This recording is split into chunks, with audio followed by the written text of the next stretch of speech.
Loki, and it is between Jagged Appliance and TA for Life, currently known as Putin Trump 2016, the presidential powerhouse candidacy for the next election. Yeah, we all know that's not the case. Anyway, he has a unique choice of names. We'll give him that. This is going to be a Seraphim versus Cybern matchup. Seraphim in the blue on the left, Cybern in the red on the right. That makes it ridiculously easy to keep track of who is which faction. And yeah, we're just going to go ahead and dive in, see what these guys' build orders are, and see where this game takes us. Looks like we got first land, second air for TA for Life. He is going to be setting down the customary 6 P-gens. Usually there's 7, but he is going to be able to get some reclaim off of these trees in the surrounding area, so it's not going to be quite that bad. You can see right there, move order placed to the back end. Going to suck up all those clumps of trees. On the north side, we have a land factory, second air with a few more P-gens than TA for Life had, and then a third land factory. Again, same thing here. We got engineers diving down into the trees for that little bit of reclaim. Each one of those clumps worth 100 power on the reclaim, so that is enough to bump you up if you're trying to get an early bomber, air online with a few short P-gens, whatever the case may be. This one is actually a 5 P-gen then air factory build. He's got 2 engineers down here to reclaim, whereas TA for Life, yep, he has 2 as well, and he's actually doing a fair bit of manual reclaim on that. Sometimes that's a little bit risky because you can break up your tree clumps, but it does get your mass and power in a little tiny bit quicker than just attempting to let them go on the attack move order. These 2 engineers still chewing through. They will probably end up getting the hydropower plant and then moving on to the expansions in the south. Engineer grabbing those mechs to the north, and then he is going to come across here. Lots of point defense going down. Apparently this is going to be the fortified sector where he is going to make his stand and not give up that ground. Whole lot of stuff to build for one engineer, actually. And then we've got a Mantis moving across right here. I believe these wall sections are indestructible, so you're not going to be able to pass too many units through there. You can obviously reclaim the UEF civilian truck, and that will give you the ability to move a couple units at a time through, but this is a restricted passageway. You pretty much got to go around the outside edges. Seraphim, tiny little bit of an advantage here at the T1 stage because it is going to be able to push artillery across the outside edges, across the water, but Cybern going to be able to make up for that, and then some with the quicker movement of the Mantis around the map. This bomber from TA for Life is probably going to do a fair bit of damage, most likely headed for some engineers on this side. Direct hit on the factory, canceling the unit inside, killing 1 engineer, and that bomber is down. It did pick off the north side expansioneer though, so it did meet its quota of 2 to pay for itself, and that is that. Got a little bit of scout warfare there. Scout warfare up there. My goodness, I gotta get everything untied there. Sorry, folks. Obviously, a Selen is gonna win versus a Mole because moles don't have a gun, but we're not gonna talk about that. It's Scout Wars, peeps. This Tham is looking a little bit worse for wear, but it did win versus the Mantis. 2 backing up their comrade who fell on the field, though, are going to be too much for it, and he is just going to hightail it across to the other side. Looks like it's going to be an early air win for Jagged Appliance. Got plenty of interceptors on hand. Total of 5 in the middle, 6th coming out of the factory. And TA for Life is going to be in a little bit of an off position on air. So if you look at the general feel of the map here, it looks like we've got a slight advantage towards red. He's got a little bit more of an interceptor force out. He's got every bit as many tanks, and he is expanding just as well as TA for Life. He is 2 behind on mass income. He's 1 mass extractor short, which he just remedied, 23 to 23, but pretty much on even footing. Like I said, slight advantage in map control to red. That was a little bit of a skirt there around. A couple of Mantis trying to get in here and push those tanks out so that the engineer can get across. If he can get a factory down there, he can be an established, or he can have an established territory. It's a little bit harder to eradicate a factory than it is 2 or 3 Mantis. You've got to bring quite a few units along to help you accomplish the job, and it does buy you some time while you're getting some combat units into the area. So that's kind of why I like to build land factories in especially outlying areas, It just gives you that little bit of extra oomph to hang on to the territory. TA for Life is going to grab these 3 mexes to the north. That's going to bump him up a little bit on the land control ladder, but Red is matching him move for move. Jagged Appliance already got his 3 mechs locked down. 31-25, slight advantage to Red, but that is going to disappear in just a moment. And here we have 2 drops. We've got 2 transports, one of them loaded up with engineers. That is going to be dropped all the way on the other side to give some extra build power over here. It's going to help get a clamp on that land. And then the other is just going to chill out in the base. Nope, there you go. He's got to move. Maybe he'll load up some Mantis in and drop it somewhere in the back. Deal a little bit of extra damage. That shank you in the kidney aspect of the Cybran mantra. Point defense going down on this side. Land factory. You know, point defense can't hurt. I guess. I don't know. This is the kind of map where your ACU can get trapped out in the middle of nowhere. Having a point defense at your back is not a bad investment. I was kind of confused by the 3-point defense choice over here for Jagged Appliance. That seems like an excessive amount of mass to spend on something that is most likely just going to die to T1 artillery and only kill a few units. But you know, each of these guys' choices are their own. I do think 1-point defense next to your ACU is a bit more reasonable. It gives you a strong point to fall back to. We've got a few Thams out here going to collide with a superior Mantis force, and that is probably a mistake. This is the way you want to do it if you're engaging. You want to engage from one end of a diagonal line so that you can get a lot of units firing on a few units at a time. ACU is going to be a good deterrent for those tanks down on the south edge, and the Mantis just barely driving away those 2 Thams. TA for Life is going to be able to clump up his units, though. And once they are clumped up, they become exponentially more dangerous. Looks like this ACU is going to be moving to the right. Probably going to try to eradicate those 2 mass extractors and get rid of that clump of Mantis there. With the help of a few tanks, ACU is more than enough to deal with that mess. Red would probably turn tail and run strictly for the sake of not having to lose all of those Mantis. There is a zapper going down. Obviously, there is always a fear of TAC missiles on any map of significant size, because eventually the players are going to be T2. It's just something that is going to happen in 95% of these games, and where there is T2, you can usually find a TAC launcher, because it is the next logical step. Another air engagement coming in. Red has a slight numerical advantage and got the better first turn, so that's going to be a killing floor in the air for Red. I'm not sure exactly how you can get a floor up in the air, but he did it and he's slaughtered.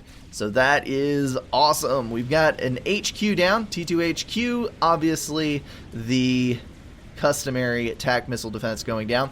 If you build 2, you're going to be able to kill overflying missiles, even from Cybran with their split missile system. If you only build 1, you're pretty much going to be screwed when that Cybran launcher starts firing at you. There is a support factory online, so we're going to start seeing some Ilshivas coming out in a little bit greater numbers. Ilshivas are going to be very hard to deal with for Cybran until he can bump to T3 for the bricks. Jester coming in. I'm going to try to do a little bit of harassment down here on these tanks, and obviously when you don't have air control, Jesters are a problem, even though they're a low health unit. The only issue is that blue is already T2, so as soon as we get a mobile flak out, it is going to decimate this cloud of T1 air. They just do not have the health and turn speed to evade flak. They don't have any survivability at all versus that kind of firepower. There was an attempted little push right here, but this point defense got online just in time to zap those 3 mexes and save all those engineers' lives. I did see it out of the corner of my eye, just did not have time to comment on it at that exact point. T2 flak moving in, actually 2 T2 flak. That is going to be more than enough of a deterrent to get Red to pull all of his air forces back. And then on the north side, we've got an Ilshiva picking off some Mantis moving in on the base. Probably going to die to that T1 point defense. And the ACU landing a couple of strategic overcharges in the middle of that clump of units, successfully keeping it back from the commander. Ilshiva taking a little bit of damage, but managing to evade that reasonably well. And then he is going to go on to shred some engineers. 3 kills on there, probably destined for 10 or so if things continue the way that they are going. Jesters moving in, unfortunately into the flak fire. None of them are going to actually die to it, some taking a little bit of damage. Lots and lots of point defense going down, though. That is going to be able to deter this group because it is entirely composed of Ilshivas and tanks. Nothing with enough reach to kill the T1 point defense unopposed. That ACU is a bit more of a wrench in the works, though, if you ask me. ACU, especially at the T2 stage, can cause a lot of damage very, very quickly because a couple of overcharges is all it takes to burn up a few thousand mass worth of units. T1 bomber coming in, sadly only getting one T1 engineer there. I think that was probably, I don't know, that may have been the work of that one bomber. Now, there are other bombers around. Looks like TA for Life is doing the customary thing for people at this rank level and abusing the hell out of T1 bombers. Not that he shouldn't, they are useful tools. Do what you will, man. Ilshiv is going down to Rhino fire. Rhinos are a little bit quicker moving than Ilshivas are, but they obviously have shorter range. If they do get in reach of an Ilshiva, they will kill it mass for mass, if I am not totally mistaken. But the problem is getting into range. Ilshivas can kite pretty much every other main combat unit at T2, except for the range bots. So that is pretty much the biggest strength that they have. Yes, they're beefy. Yes, they have high DPS, but the range is what kills it. Down on the south side, we've got our second T2 gen up, followed by a shield. That is going to give TA for Life a little bit more power capacity. We'll have to see what he does with that, whether he gets a excessive mid-game ACU upgrade. Maybe he bumps up the air game a little bit. We'll just have to figure it out later.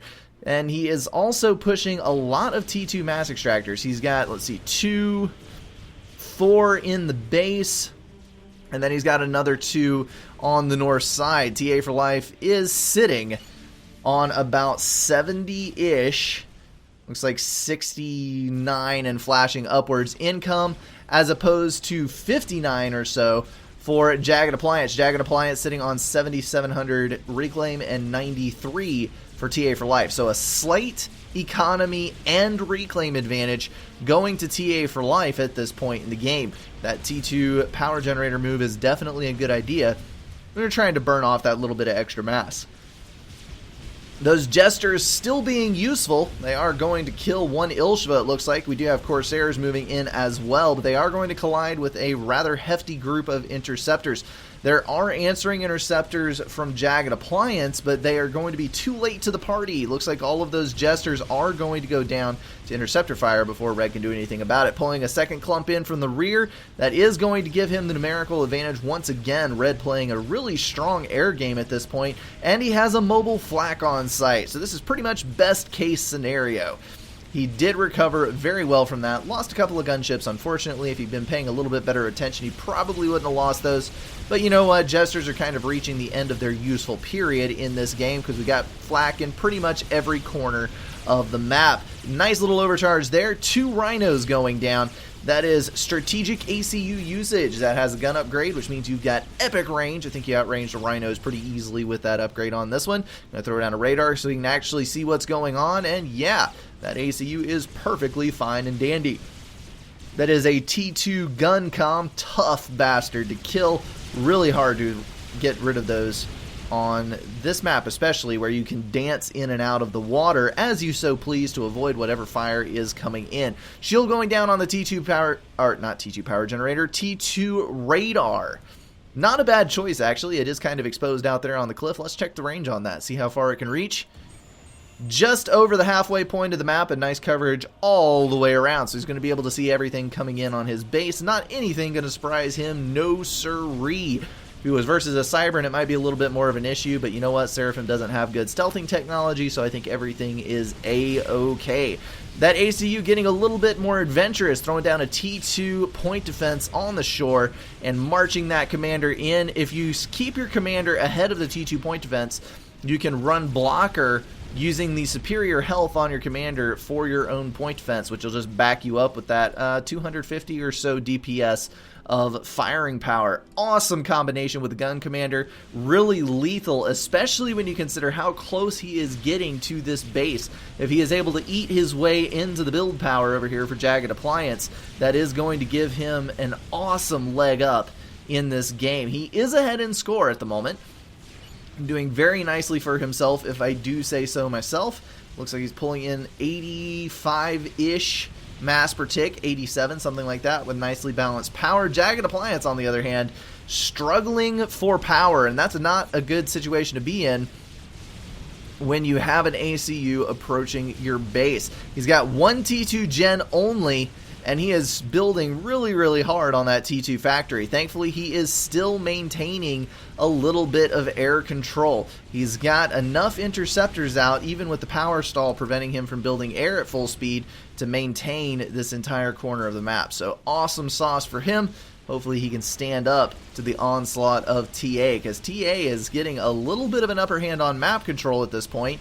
Not enough to be worrisome, but it is a superior handle on the map. That T2 factory has stopped, probably indicative of a T3 shift sometime soon.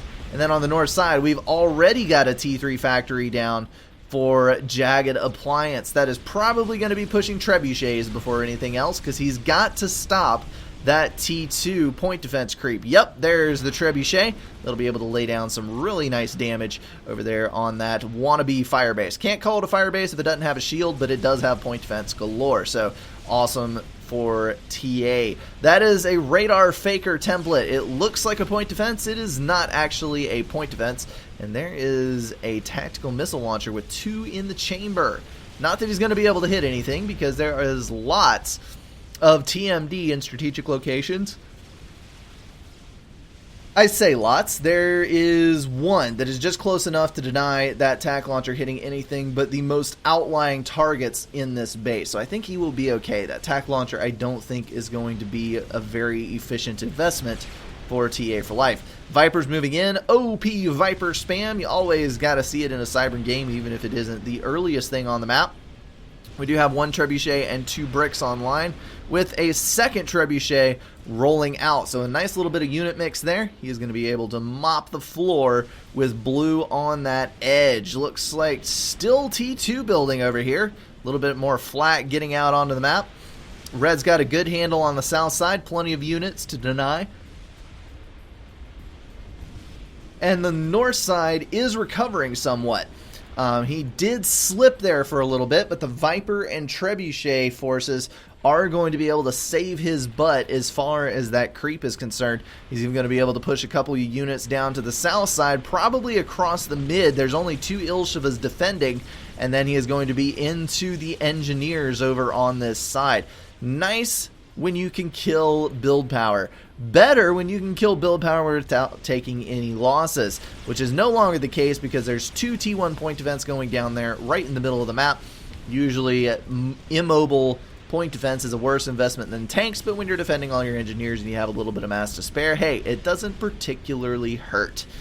That is a nano regen T2 gun commander, a whopping 24,600 health on his second veterancy, pounding away with 200 DPS and potential overcharges along the way. That is a force to be reckoned with, even when there's a couple of T3 units on the map. We're up to 3 trebuchets and 3 bricks.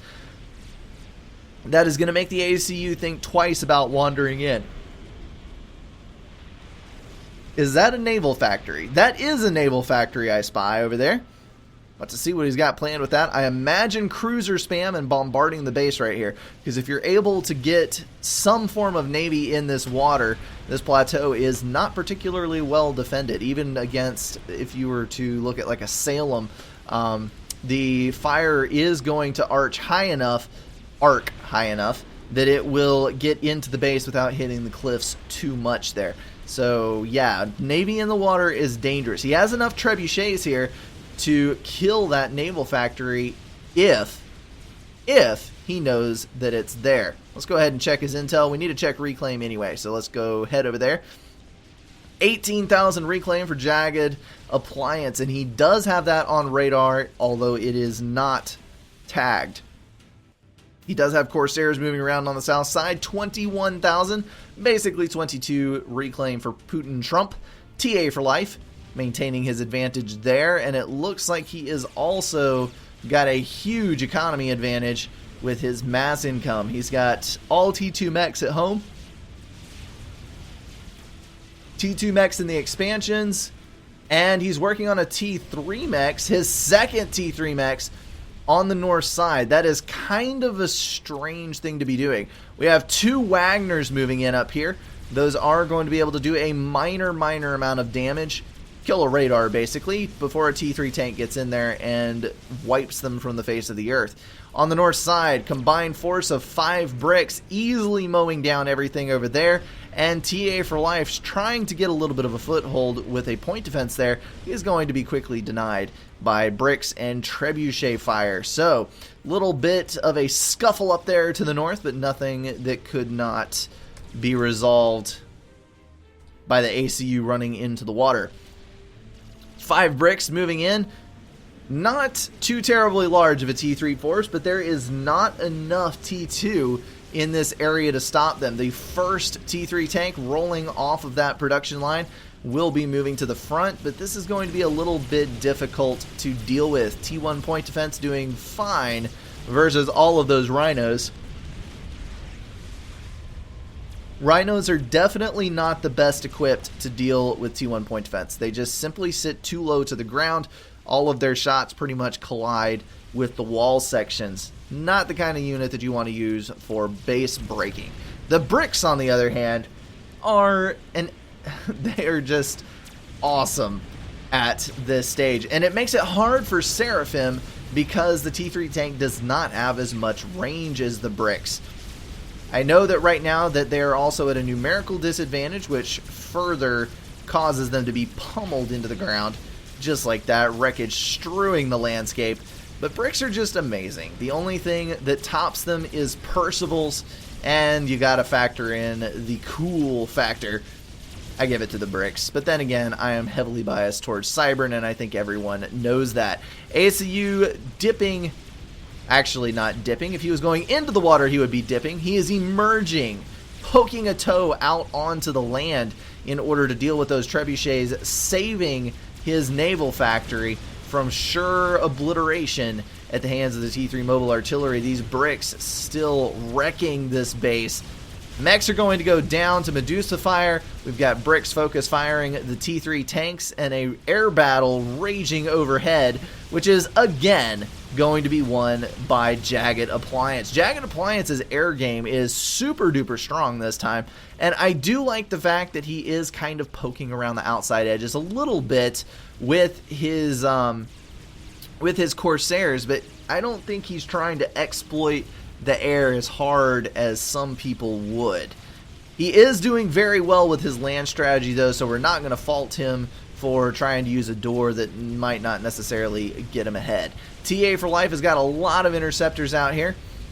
I don't know that it's going to be enough. Looks like Red has some that are out of fuel though, and a little bit of discombobulated micro is going to be a slight problem.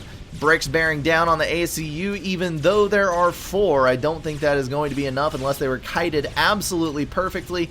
26,000 health to chew through. Double kill with the overcharge there.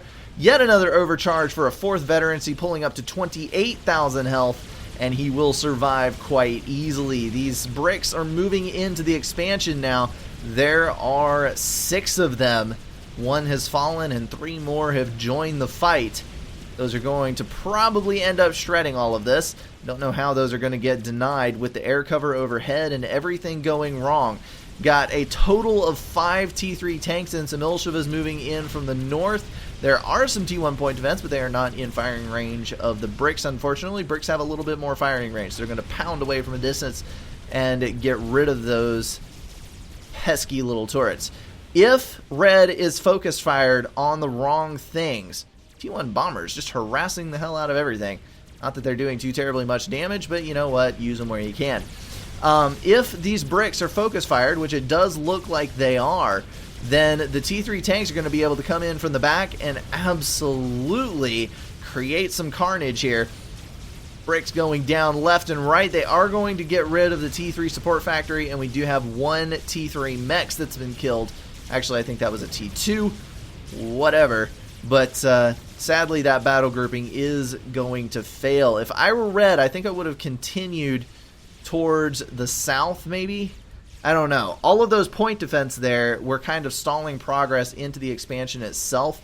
I might have done the same thing. Basically, he tried One cruiser down thanks to torp bombers, but Seraphim torp bombers are, or Seraphim cruisers rather, are awesome versus T2 torpedo bombers, so that one is going to live and continue to rain missiles down upon Red's base. There's one lonely brick left up here. Anyway, I would have loved to see some bricks move around into the back, and there they are. Just as I'm saying that, we've got bricks from the other side moving all the way through into the back of the base. That is going to be a beautiful thing. The 3 TMD are going to be an excellent denial tool. That's the one bad thing about Seraphim cruisers. You can pretty much deny a cruiser with a single tac defense. Occasionally one missile will get through, enough to kill that single tac defense eventually. But you will need to build 2 or 3, just not to the extent that you have to build for UEF. Because with UEF, you got to build like 5 TMD to be safe from 2 cruisers, which is highly annoying. But with Seraphim, you can defend much more easily. Middle's going to be won by Red. The base is being threatened by Red. Jagged Appliance moving his bricks into the back of the base. That's a whole lot of bees in one sentence. But he is going to pull in enough T3 units, I think, to make the difference.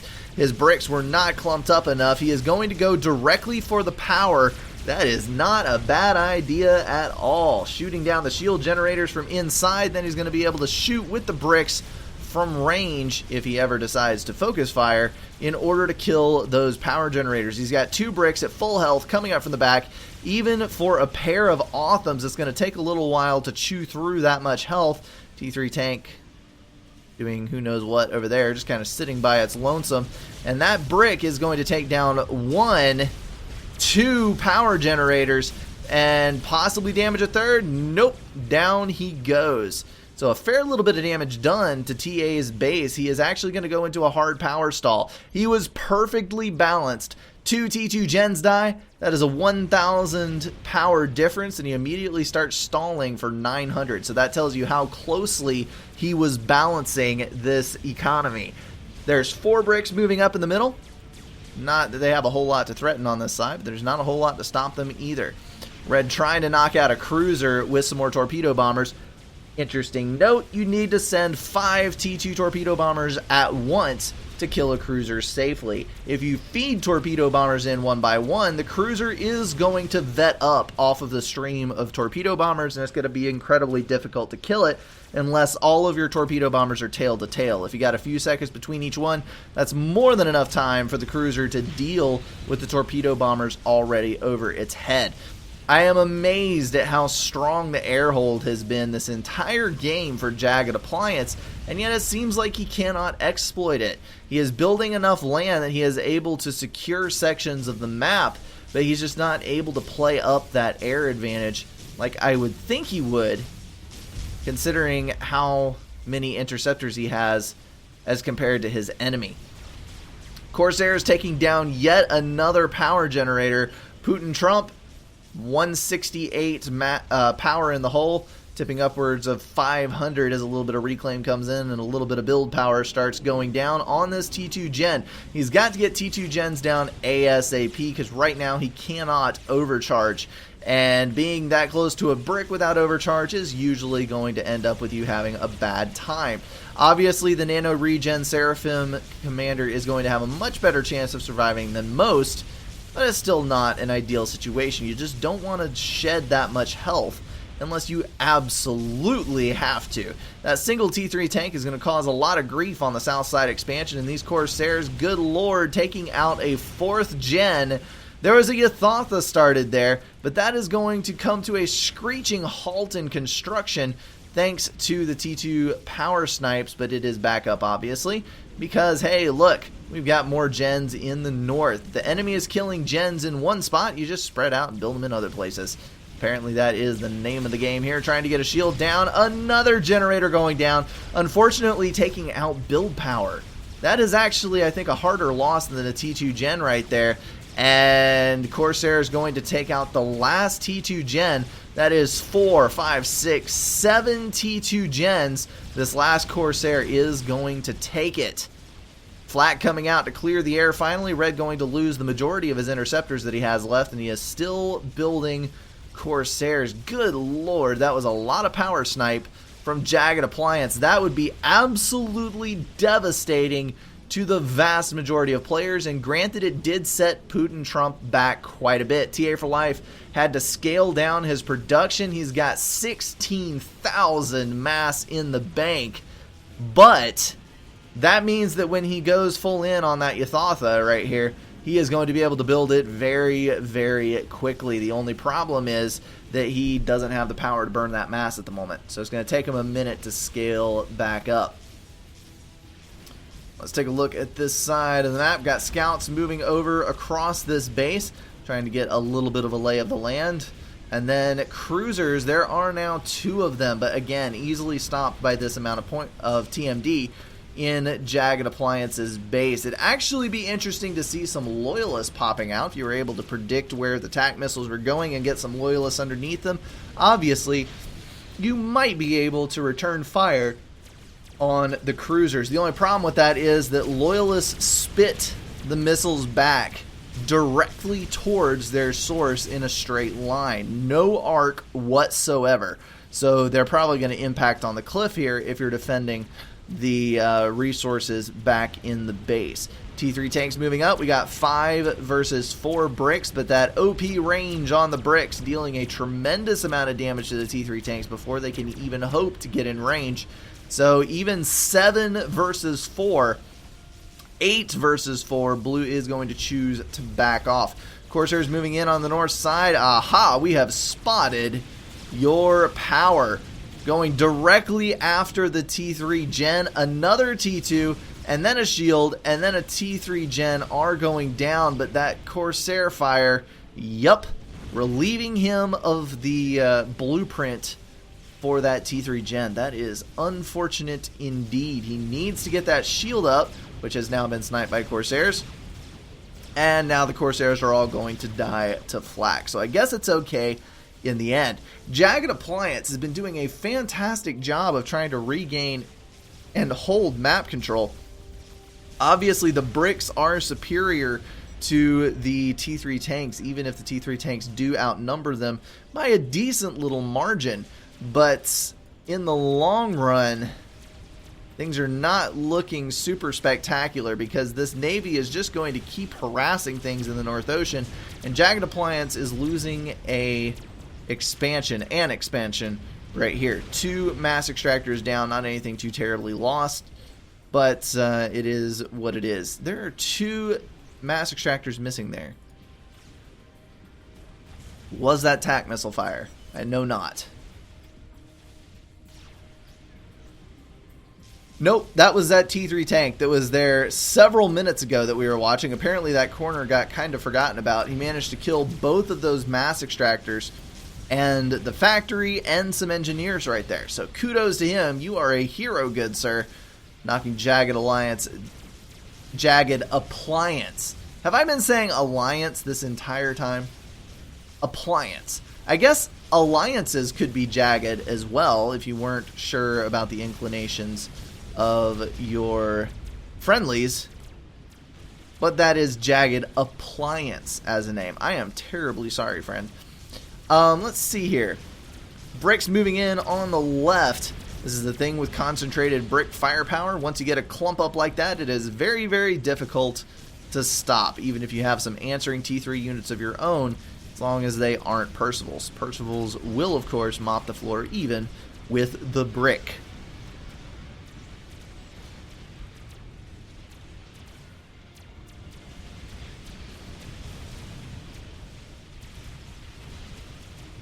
Sorry for dead spot, guys. Had to cut my mic and save your eardrums.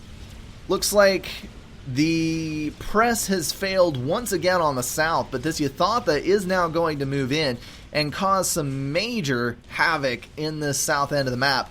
I don't think, nope, there are not enough bricks anywhere on the south side to stop that Yathatha. There are in the north, but they can't really be pulled south because there is enough of a T3 presence up here to be dangerous if all of those units move out of the way. This is going to be a little bit dicey, and how Jagged Appliance handles this is going to determine who is the winner on this game. He is upgrading Torpedo on his commander, I'm sure, so that he can walk out into the water and nail down that T2 factory, eliminate that threat that has been poking him and prodding him in the ribcage ever since that factory went down. The Athatha stepping to the front. Stand aside, friends. I am the mighty T4 chicken, and I will eat the enemy for breakfast. In Mother Russia, chicken eat you. As a T1 bomber trying to do a little bit of harassment there, but you know what? When you got like 9,000 health on your brick, T1 bomber damage doesn't seem like that much anymore, unless there's a lot of them. In which case, yes, it adds up. Hilariously so, in fact. It is possible to score commander kills when you're talking about 100 to 150 T1 bombers. Yathatha moving in finally. There were some more bricks that came into the party, but thanks to the extra firepower of these Othams in the area, I think the bricks are going to lose rather horribly. Probably going to get this chicken well on its way to a veterancy with the large amounts of kills that it gets from those large balls of lightning it's firing away. But yeah, that is going to turn into a nastier and nastier problem. Going to lose the entire south expansion.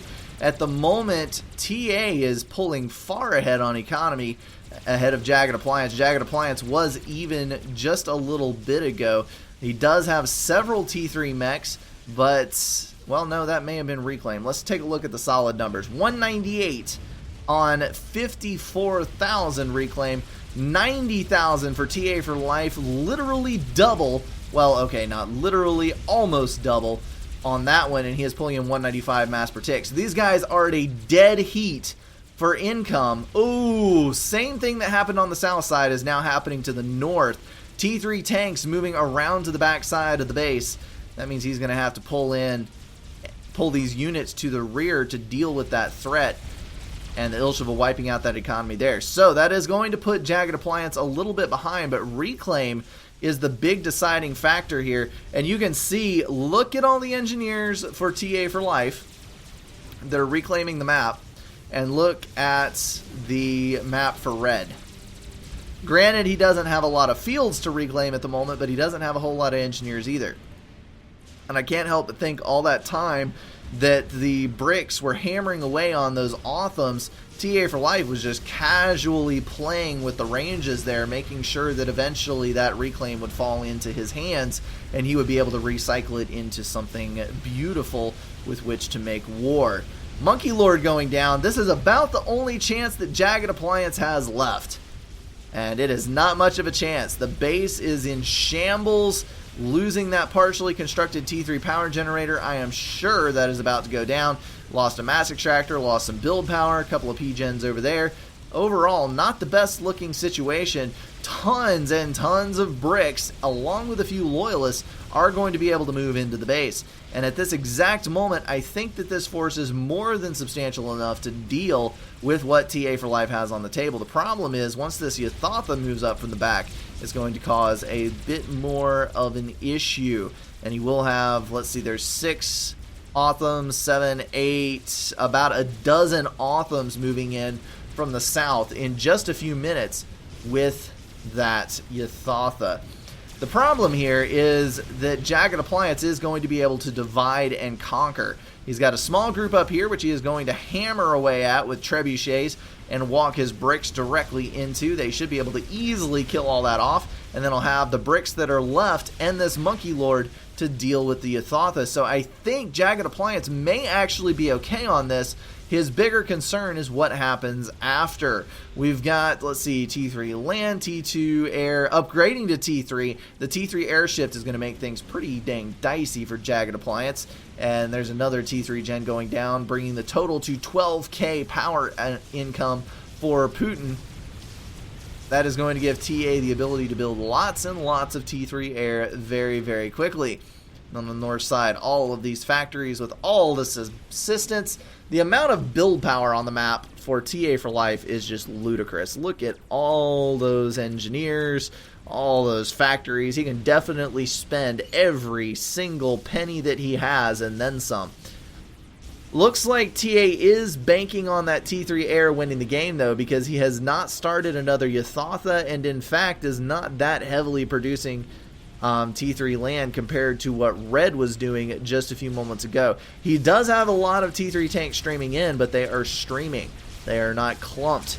Red has got all of his units clumped up since he is on base defense. That's going to put him in a little bit stronger of a position than TA for Life is coming into the base, although he is doing a nice job of clumping all of these up before it comes.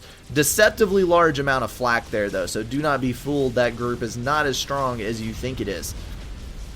Yathartha moving into the base now. The only chance here is to get the bricks in and firing on that Yathartha and walk the Monkey Lord up while the Yathartha is distracted. That eliminates the range advantage of the Yathartha. The Monkey Lord will be in range before the Yathartha can exercise that strength. There we go. Firing now on the Yathartha. And it's going to be close. So many bricks and loyalists. Good lord. The stun is epic.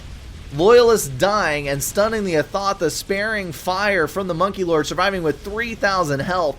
If those 3 or 4 stun deaths had not happened, that Monkey Lord would be dead. No doubt about it. That is going to give Jagged Appliance a Yathartha wreck to reclaim.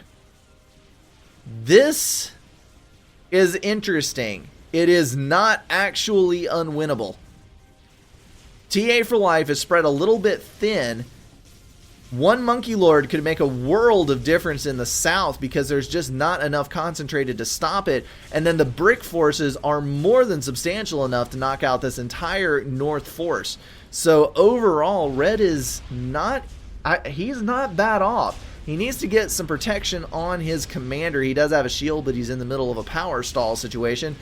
The cruisers are being held back relatively well, and he does have the Monkey Lord, low health though it be, on the front end. So his main concern right now is air. He has lost air superiority and almost all of his map control, down to 31 mass per tick and starving for power.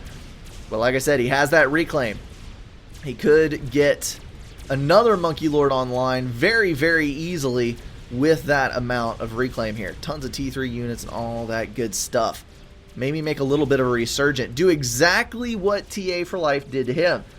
Push those units back, get that reclaim, and create yourself a monster of an army. This is exactly what you want to do with a Monkey Lord that is on low health. You kite it out, you let it use those long-range cannons and regen, hopefully pick up another veterancy off of some of the T1 units that are mixed in, and then close range only in short bursts, kiting in and out, eliminating some units as you can in order to get that health back. He's at 39 out of 45. He should be able to pick up a veterancy off of these T1 artillery with the long range guns, which actually do a deceptively high amount of damage. It's like 500 damage between them or something like that.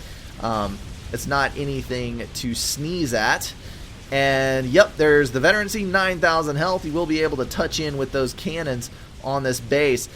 All those bricks just shredding that oncoming force with superior range and damage. Actually, no, 400 damage per unit on the Yathartha, I think. Is it 400 or 375? I think it's 400. But they do have less health and they are cheaper. And the Monkey Lord picking up a second veterancy, 18,000 health, actually gaining versus this horde. And if he can kill a few more to get another veterancy, he will actually be in very, very good shape. Nicely done on that side. Cruisers finally reaching in for the T3 kill. And here come the Strat Bombers. This is exactly what I was worried about here. There's the Monkey Lord going down, still in a power stall. Nope, he is not. Let's check in on Jagged Appliance. Yeah, that was a legit downing of the shield by T1 artillery reaching over the edge of the map. I think that's the end of it, folks. T3 Gen going down to all of those Strat Bombers moving in, and that is going to be the end of the resistance movement, sniping the rest of the power, and that is going to mean no shield coverage for Mr. Jagged Appliance. Stealth Torpedo T3 on that commander at the very end of it all. T3 Gun and Nano on the other. And here comes the explosion. Embracing your destiny in the warmth of nuclear fire. There we go. GG all the way around. Jagged Appliance doing a fantastic job of gaining ground in the beginning and in the middle of that game, and doing a dang good job of surviving even when TA for Life doubled his economy, or doubled his reclaim count for the better part of that game. So yeah, I think definitely Reclaim made the entire difference on that. I feel like Jagged Appliance did really well with his unit composition and micro. Did a pretty good job all the way around, just not quite enough. Alrighty guys, that's going to wrap it up for me. Hopefully you enjoyed watching this as much as I did. As always, thank you guys so much for tuning in. Please send me some replays. The email address is in the description. The only things I ask are, number one, don't send me steamrolls. It is always more fun to watch a well-matched game where you get to see a lot of exciting stuff going on, unless it's a facepalm. I will occasionally cast a facepalm. So that's number one. Number two, please, before you send it to me, check it for desyncs. Watch your local file and make sure that it doesn't have any errors or corruptions. And then number three, send the actual file attached to an email to that email address. That is the most reliable way to get a replay to me. I will get it if you send it to me on the client or through YouTube or whatever else, but there's always the chance that it will get lost through a client disconnect, that something won't line up correctly. You know, it's the most reliable way is through email. So please do that for me. And you know what? I'm going to say it again since it's been a while. A couple minutes of rambling in between. Thank you again for tuning in for the better than a year now that this channel has been on the road. And I will see you guys in the next one.